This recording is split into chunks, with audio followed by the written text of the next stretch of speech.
आज के आपके करंट अफेयर्स 17 सितंबर 2021 के सबसे पहला करंट अफेयर है गवर्नमेंट के एक डिसीजन के बारे बैड बैंक।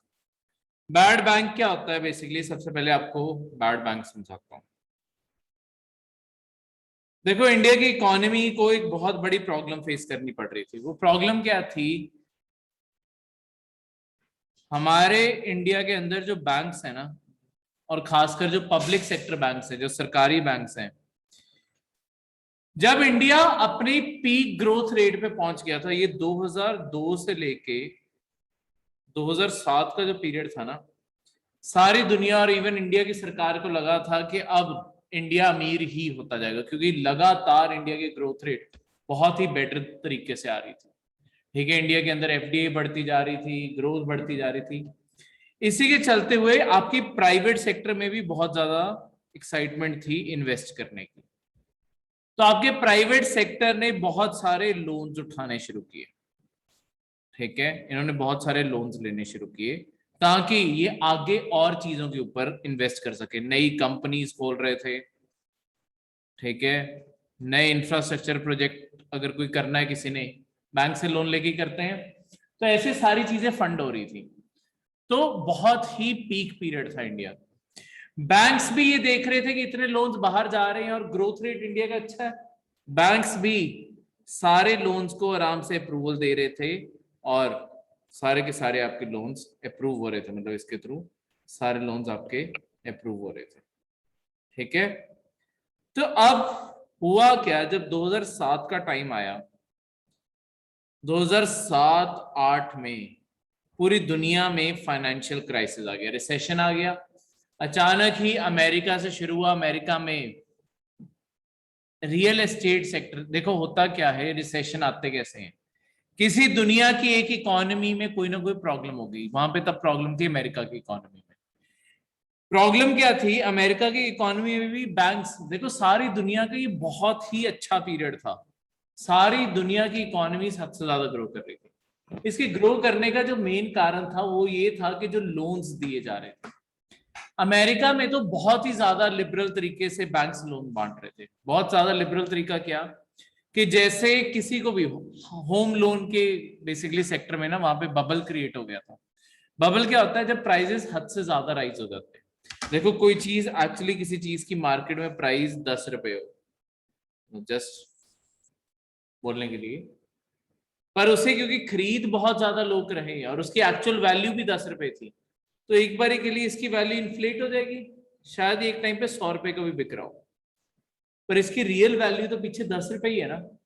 किसी ना किसी दिन जब इसकी लोगों की इसे खरीदने की कैपेसिटी खत्म हो जाएगी, अचानक ही इसका सारा प्राइस क्रैश करके वापस 10 पे गिर जाता है। तो ये जो अचानक इन्फ्लेटेड प्राइस दिखती हैं, ये बबल होता है। रियल एस्टेट सेक्टर ऐसा है जिसमें अक्सर बबल क्रिएट हो जाता है। जितना भी प्रॉपर्टी है इसके अंदर अक्सर बबल क्रिएट हो जाता है। लेट्स सपोज किसी शहर के अंदर लोग बहुत ज्यादा प्रॉपर्टी खरीद रहे हैं, तो लोन्स भी उठा रहे होंगे, पैसा भी लगा रहे होंगे, तो रियल एस्टेट के अचानक प्राइसेस बहुत ज्यादा बढ़ जाएंगे। पर एक्चुअली उस जगह की, उस मकान की, उस घर की उतनी कीमत नहीं होती। फिर अचानक ही एक दिन सारे प्राइसेस आपके क्रैश कर जाते हैं। वो होता है कि बबल बस्ट हो गया। जो बबल बना था, बबल एक तरह से फूल रहा है ना, तो प्राइसेस फूल रहे हैं। वो बस्ट हो गया, सारे प्राइसेस क्रैश हो गए। तो जितनों ने इसके अंदर पैसा लगाया सब डूब जाएगा एक बारी के लिए। लॉन्ग टर्म में रियल एस्टेट सेफ है, पर एक बारी तो सारी वैल्यू चली जाती है। तो आपके बड़ी प्रॉब्लम अमेरिका में यहाँ पे क्या क्रिएट हुई थी? अमेरिका के अंदर बिना किसी पेपर वर्क के, बिना क्या कोई पर्सन लोन दे सकता है नहीं दे सकता, बिना कोई कैपेसिटी चेक किए होम लोन सबको दे जा रहे थे। अब हो क्या रहा था? हर आम इंसान आके लोन उठाई जा रहा था, घर खरीदी जा रहा था। तो रियल एस्टेट सेक्टर बूम तो बहुत कर रहा था, बहुत पैसे बन रहे थे उसमें, पर उस सारे पैसे को पीछे चला रहा था बैंक। क्योंकि और बैंक के साथ हो क्या रहा था कि लेट्स सपोज बैंक ने आज लोन दे दिया, कुछ महीने बाद आपके बैंक का वो लोन ही नहीं दे पाते थे। इंटरेस्ट और प्रिंसिपल जो भी मतलब अमाउंट ईएमआई का पे करना है वो कर नहीं पाते थे। तो बैंक के, अब बैंक के साथ हो क्या रहा है? बैंक अगर पैसे देता जा रहा है, पैसे गवाता जा रहा है, उसके बदले उन बंदों की प्रॉपर्टी ही उसने रख ली है कि जब बेच देंगे तब पैसा आ जाएगा। पर बात यही है कि ना वो बिक रहे थे। लॉन्ग टर्म में बैंक्स के पास पैसा अमेरिका में खत्म होने लगा, और वही था जब आपका बबल बस्ट हुआ, जिसमें सबसे पहले जो लेमन ब्रदर हैं वो फेल हुए, और वहीं से सारे अमेरिका के सेक्टर का एक्सपोज हो गया कि कितना ज्यादा पैसा फेल हुआ। इसका असर इंडिया में भी आया, क्योंकि ग्लोबलाइज्ड वर्ल्ड है, एक कंट्री में कोई फेलियर होता है सब में होने लग जाता है। इंडिया के अंदर भी अचानक इन्वेस्टमेंट लगनी बंद होगी, सब कुछ बंद हो गया, फॉरेन इन्वेस्टमेंट आनी बंद होगी, सब कुछ कम हो गया। इसका असर ये हुआ कि इवन प्राइवेट सेक्टर ने जो लोन्स उठाए हुए थे, अब वो प्रोजेक्ट्स इनकम्प्लीट रह गए। लोन इंडिया में भी हद से ज्यादा उठाए हुए थे जितने वो दे नहीं सकते थे।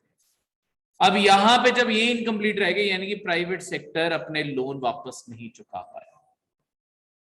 ठीक है, प्राइवेट सेक्टर अपने खुद के पैसे भी लगा चुका था और बैंक्स के पैसे भी लगवा चुका था। अब इंडिया के अंदर फिर एक प्रॉब्लम क्रिएट हुई जिसे कहते हैं twin sheet problem. Twin balance sheet problem भी कह सकते हो, ट्विन शीट प्रॉब्लम भी कह सकते हो। ट्विन शीट प्रॉब्लम क्या है, ये यूपीएससी के प्रीवियस ईयर पेपर में ये डायरेक्ट टर्मिनोलॉजी पूछी गई थी। जब ये बैड बैंक का कंसेप्ट शुरू हुआ था ना, तब ये चीज आई थी। ट्विन बैलेंस शीट प्रॉब्लम कह सकते हो, ट्विन शीट प्रॉब्लम। इंडिया के अंदर प्रॉब्लम इस टाइम क्या आई हुई है, मतलब तब से ये प्रॉब्लम 2008 के बाद से ये प्रॉब्लम लगातार ही चलती आ रही है।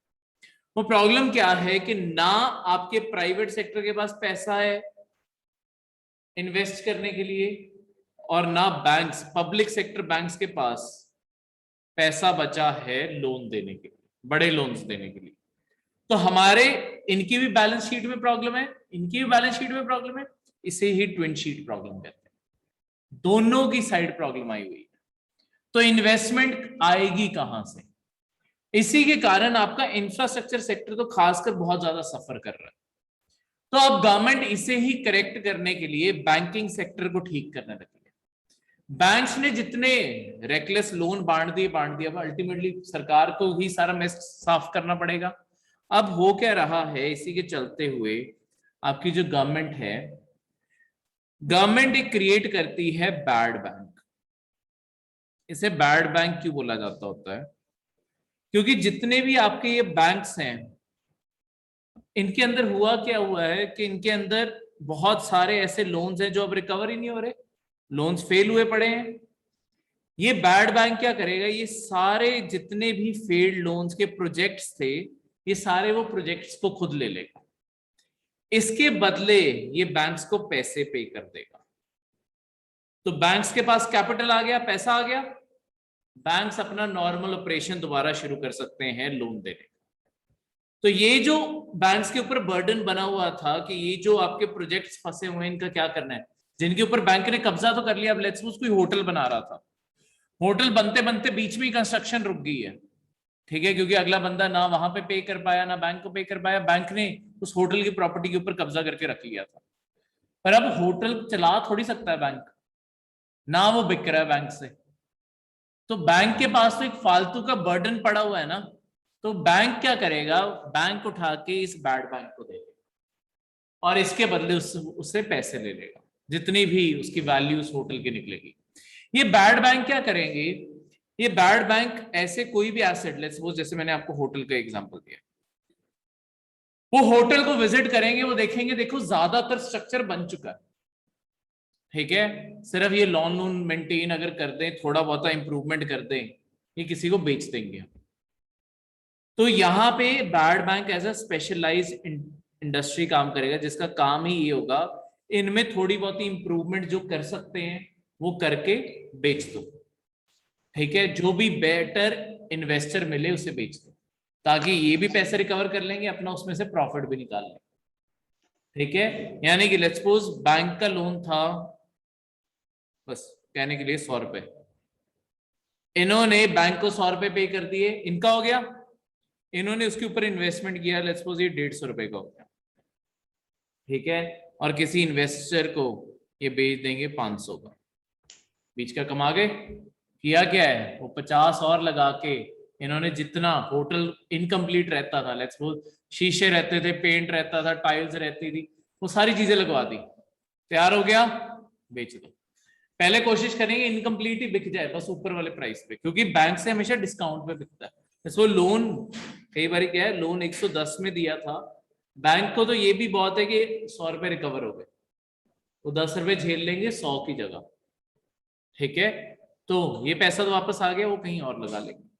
इसके चलते हुए बहुत सस्ते में मिल जाती है चीजें, और फिर उसी में इंप्रूवमेंट करके ही आगे कर सकते हैं, तो ये एक ऑल्टरनेटिव चीज है। तो बैड बैंक बनाना सरकार के लिए जरूरी है। सी होता क्या है, ऐसा नहीं होता कि बैड बैंक बनाने वाले सारा का सारा आपका बिल एक साथ ही पे कर सकते हैं, ठीक है, सारा का सारा एक साथ ही ये अमाउंट पे कर देंगे, जितना बिल बना है ये सारा एक साथ पे कर देंगे। इन्हें क्या करना पड़ेगा, ये क्या करेंगे, मतलब अब जो बैड बैंक हमने बनाया है, जितना भी ये अमाउंट बोलेंगे, लेट्स वो 100 रुपए है, 100 का 15:85 की रेशियो है, 15 आपके बैंक को पैसे में मिल जाएगा। ये डाउन पेमेंट है कि आपने 100 रुपए वैल्यू रखी थी, उसका जो भी मतलब 15%, किसी वैल्यू का 15% वो आपको मिल गया। उसके बाद जो 85% है, ये एज अ सिक्योरिटी रिसिप्ट के तौर पे देंगे कि हम आपको आगे जाके जब ये बिकेगा आपके बाकी 85% तब पे करें, ठीक है। पर लेट्स सपोज कल इनसे भी ना बिका, फिर बैंक कहेगा मुझे तो और भी घाटा हो गया, अब तो मेरे पास एसेट भी नहीं रहा।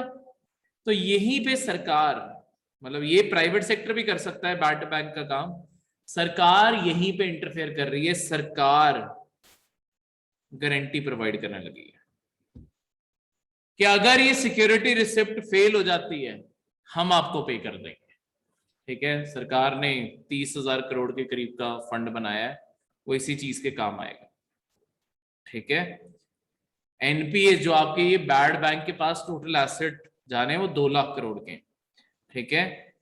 तो इसके करीब सबसे पहले हम 90,000 करोड़ वालों को रिजॉल्व करने लगे हैं। उस चीज के लिए 30,000 करोड़ सरकार ने जारी किया, 30,600 करोड़ सरकार ने जारी किया, ठीक है, जो सिक्योरिटी के तौर पे काम आएगा। पहली बारी में ही नहीं दिया जाएगा, अगर वो फेल हो जाते हैं पे करने को, ये सिर्फ तब मिलेगा। ये जो बैड बैंक होते हैं इन्हें वैसे बोला जाता होता है आपकी asset reconstruction firms, ARCs।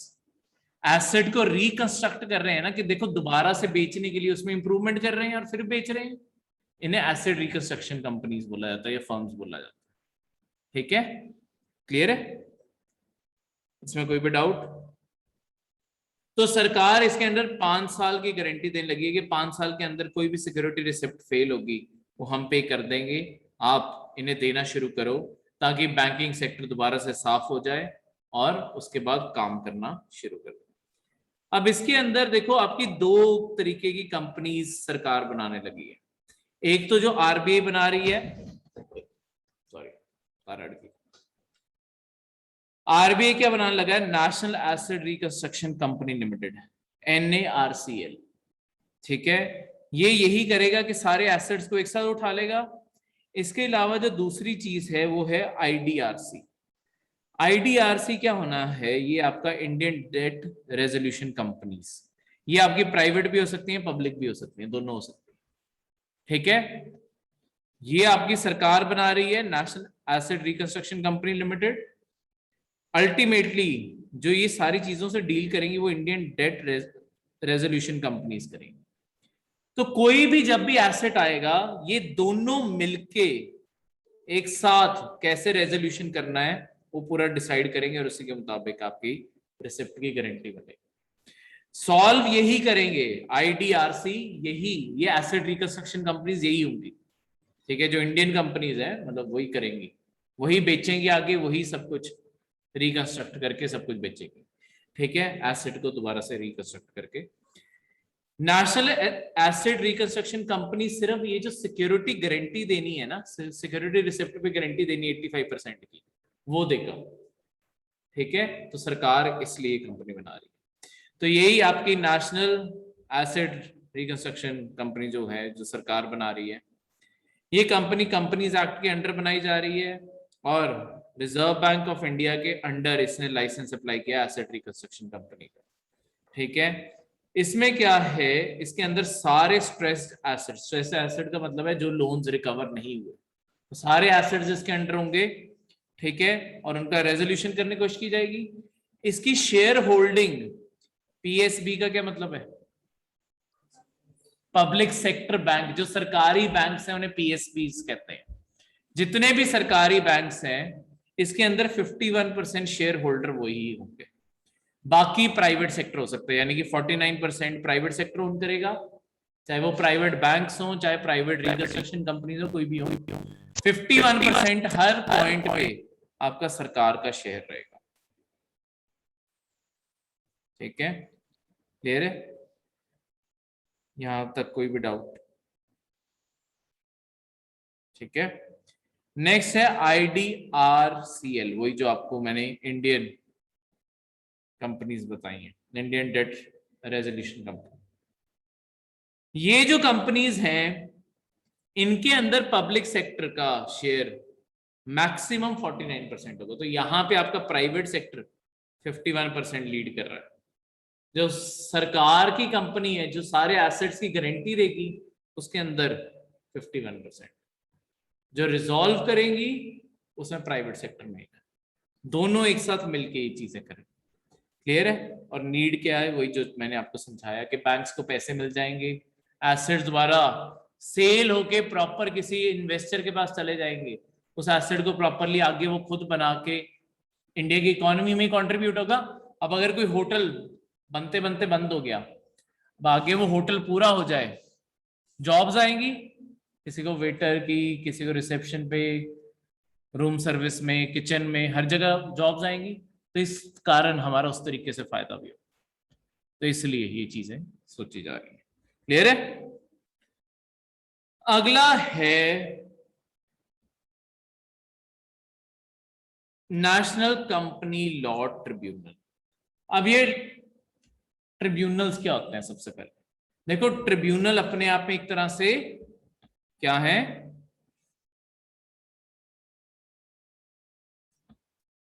Specialised courts हैं।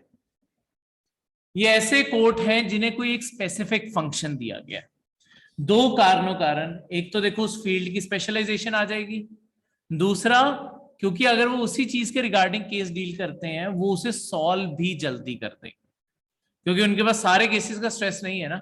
अब जाने को कोई डिस्ट्रिक्ट कोर्ट या हाई कोर्ट चला जाए, देखो वहां पे जज तो है, पर जज को एक कंपनी के अंदर कैसे वर्किंग होती है उसकी डीप नॉलेज तो नहीं है। तो अगर कोई ऐसा पर्सन जज के साथ, देखो इसके अंदर भी जज होते हैं, जज के साथ साथ इसके अंदर एक्सपर्ट्स भी होते हैं जो उस फील्ड के होते हैं, जैसे यहाँ पे कंपनी ट्रिब्यूनल है, ऐसे लोग जिन्होंने कंपनी चलाने का, कंपनी के अंदर मैनेजरल पोजीशन का एक्सपीरियंस होता है, उन्हें रखा जाता है, ताकि अगर कभी भी कोई कंपनी का केस आए इन्हें पता है कि केस कैसे चलाना है, ठीक है।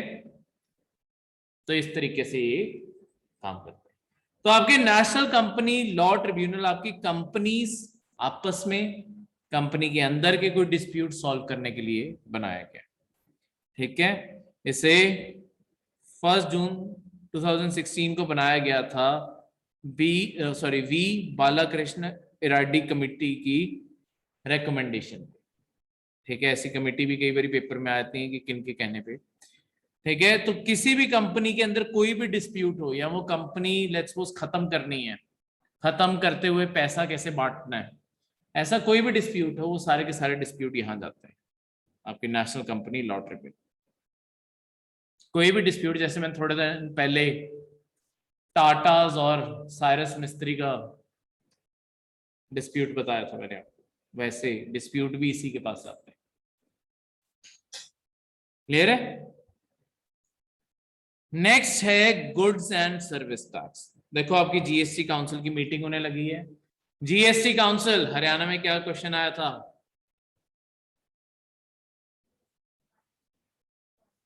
जीएसटी काउंसिल मतलब उसमें क्या पूछा गया था, जीएसटी काउंसिल वो काउंसिल है जो आपके सेंटर में एक काउंसिल बनाया गया है जिसके अंदर आपके सेंटर के फाइनेंस मिनिस्टर भी होते हैं, उसके अलावा सारे आपके स्टेट्स के finance minister, secretary of finance, ये सारे होते हैं।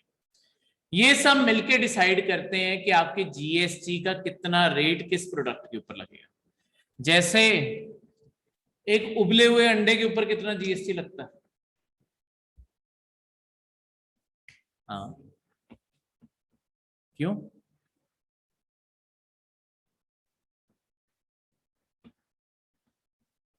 जीरो तो क्यों जीरो? कोई भी एक उबले हुए अंडे पे कितना जीएसटी लगता है?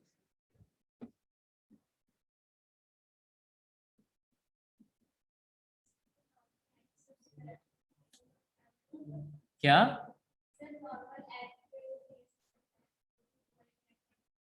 हाँ,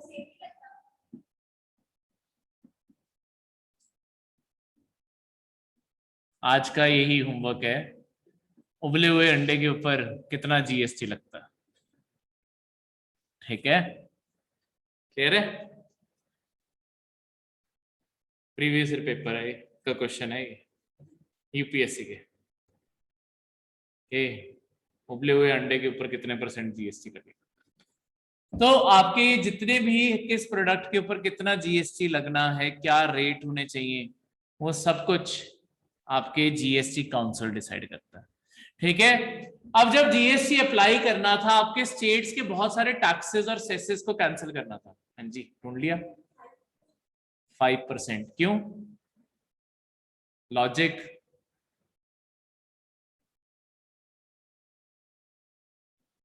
5% तो क्यों? हाँ जी,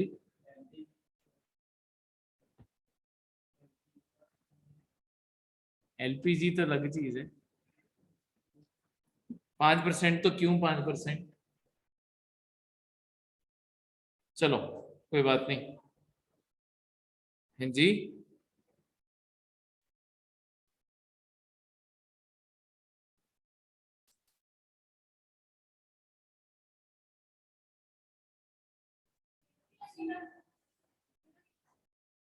जीरो क्यों लगेगा? वो एग्जेम्प्टेड है। ठीक है, 0% है। पर अगर आप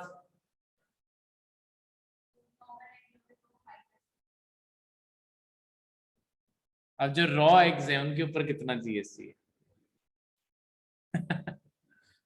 अगर कुक्ड एग्स के ऊपर एग्जेम्प्टेड है तो रॉ एग्स के ऊपर कितना है? उसके ऊपर 5। ऐसा क्यों किया गया है कि कुक्ड एग्स को एग्जेम्प्टेड में रखा गया?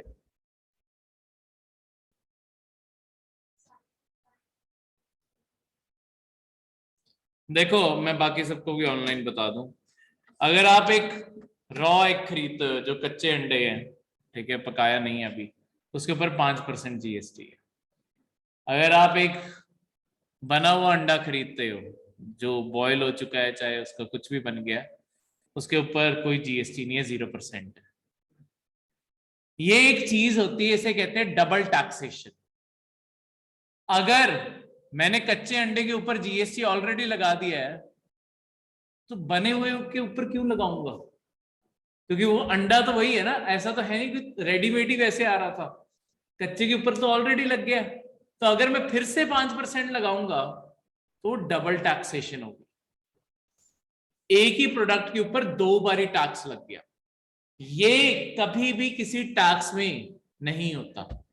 ठीक है, ये सबसे बड़ी चीज होती है जब भी कोई नया टैक्स बनाया जाता है, कि डबल टैक्सेशन नहीं होनी चाहिए। एक जगह ही लगेगा, या तो कच्चे पे लग जाएगा या पक्के के ऊपर लगेगा।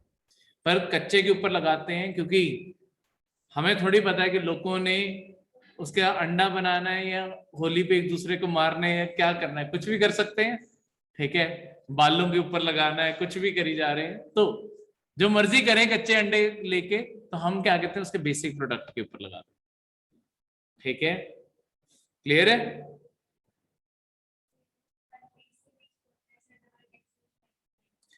जतिन वही आपको बता रहा हूँ, जो कच्चा अंडा है जो आपको पैक्ड जो दुकानों में मिलते हैं, उसके ऊपर 5% जीएसटी है।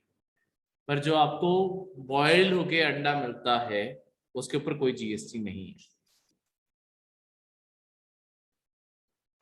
सर नील नहीं है सर, नील सर और लिखा आ रहा है कि नील रेट है सर इस पे। नील उस पे है, कुक्ड, कुक्ड के ऊपर निल लिखा हुआ।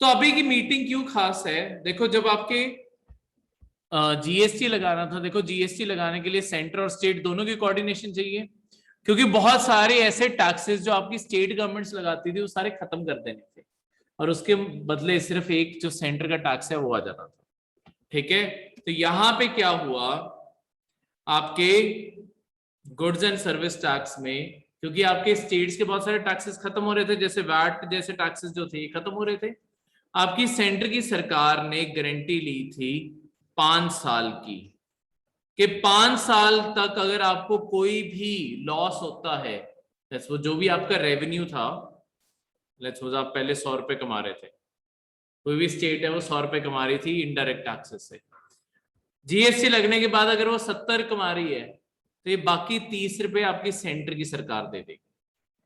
कंपनसेशन 5 साल के लिए सबको सरकार पे करेगी, तब तक जीएसटी इंडिया में बढ़ने लगेगा, तो अपने आप 5 साल बाद खत्म कर देंगे।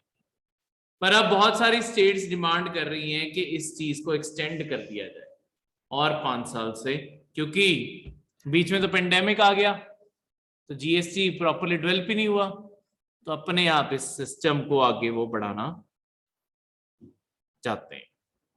क्लियर है? इसमें कोई भी डाउट? यही सारी चीजें, बस उसके बारे में बाकी चीजें नहीं। हाँ हाँ, अभी किया नहीं है इस मीटिंग में, देखो अभी तक किया नहीं है। ठीक है, वो बोल रहे हैं कि अगर करेंगे तो वो सस्ता हो जाएगा।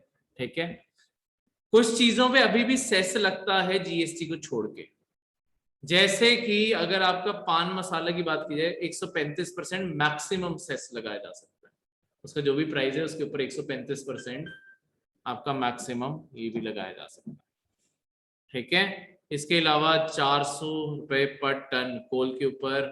ठीक है, फिर टबैको और बाकी 15% गुड्स और सर्विसेज जैसे मोटर कार या एरिएटेड ड्रिंक्स के ऊपर। जैसे मैंने आपको केरला में बताया था, केरला के अंदर ये सेस के तौर पे लगता है, जिसे कहते हैं फैट टैक्स। जितनी भी ऐसी चीजें हैं जो मोटापा करती हैं, उनके ऊपर वो 5 से 7% एक्स्ट्रा लगाते हैं। तो वहां पे कोई भी चीज जो फ्राइड होगी या ऐसे सॉफ्ट ड्रिंक जैसे जो भी चीजें होंगी, उसके ऊपर एक्स्ट्रा टैक्स लगता है। ठीक है, उसे फैट टैक्स कहते हैं। ठीक है, किसी चीज से आबादी रुक जाए। पर जिन्होंने स्मोक करना है वो भी कर रहे हैं, जिन्होंने खाना है वो भी खा रहे हैं, वो तो इस कीमत पे भी खा लेंगे। ठीक है, वहां थोड़ी रुकना फिर। पर सरकार को लगता है कि चलो फायदा ही हो रहा है, ठीक है, पैसे तो कमा ही रहे हैं, तो सरकार इस सोच से कर लेती है। अगली चीज है यूएनएससी का रेजोल्यूशन, एक पुराना रेजोल्यूशन है 1172। ये रेजोल्यूशन इंडिया और पाकिस्तान के खिलाफ था। आपके 6 जून 1998 को ये रेजोल्यूशन आया था। और ये रेजोल्यूशन क्यों आया था? क्योंकि दोनों ने 1998 में क्या किया था? Nuclear test. हमने पोखरान में, और हमारे कुछ दिन बाद ही, हफ्ते के बाद पाकिस्तान ने भी न्यूक्लियर टेस्ट किया था। तो जब दोनों कंट्रीज एक न्यूक्लियर रेस में पड़ रही थी, तब आपके यूनाइटेड नेशन, जो यूएन की सिक्योरिटी बॉडी है, यूएनएससी जो है, यूनाइटेड नेशन सिक्योरिटी काउंसिल, ये काउंसिल रिस्पॉन्सिबल है दुनिया में पीस एंड सिक्योरिटी बनाए रखने के लिए। तो अगर कोई देश इनकी बात ना माने, इनके पास ये भी पावर है कि ये उस कंट्री के ऊपर सैंक्शंस तक लगवा सकती है, कि उसके साथ सारे देश ट्रेड करना बंद कर दें। ट्रेड करना बंद कर दिया, इंपोर्ट एक्सपोर्ट बंद हो गया, बाहर की कमाई बंद होगी,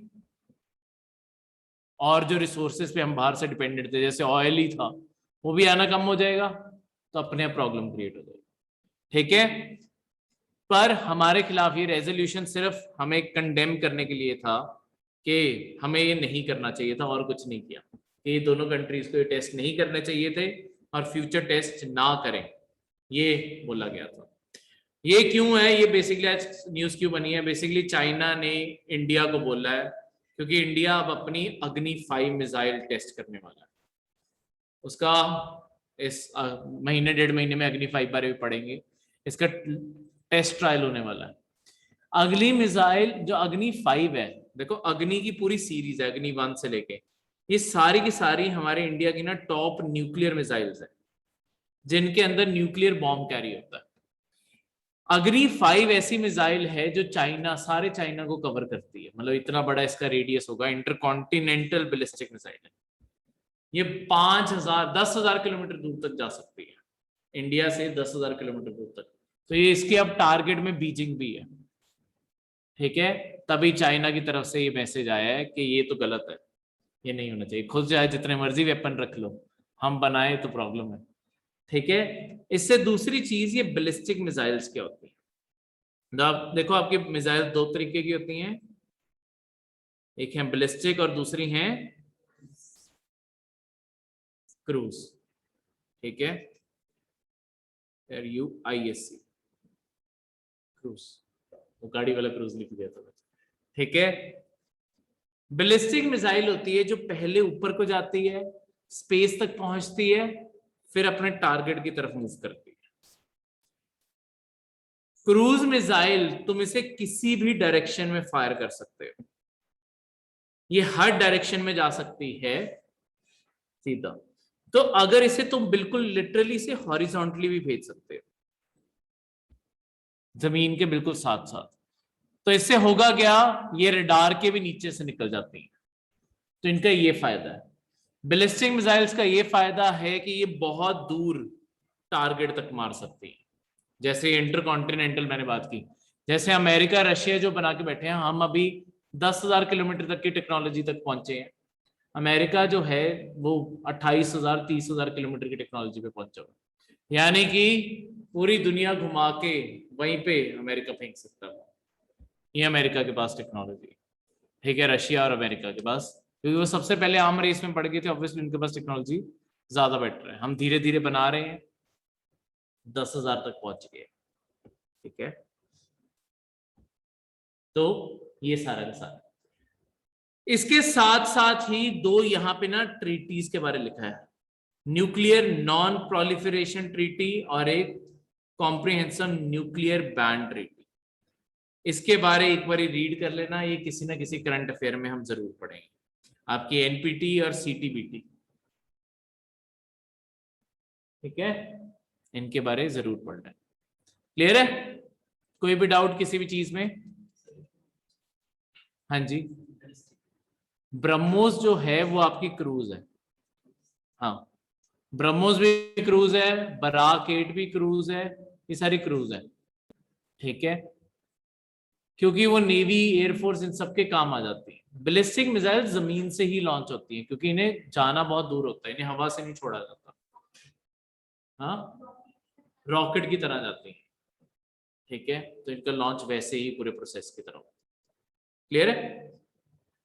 तो इस तरीके से, इसमें कोई भी डाउट? तो ये थे आपके आज के करंट अफेयर्स।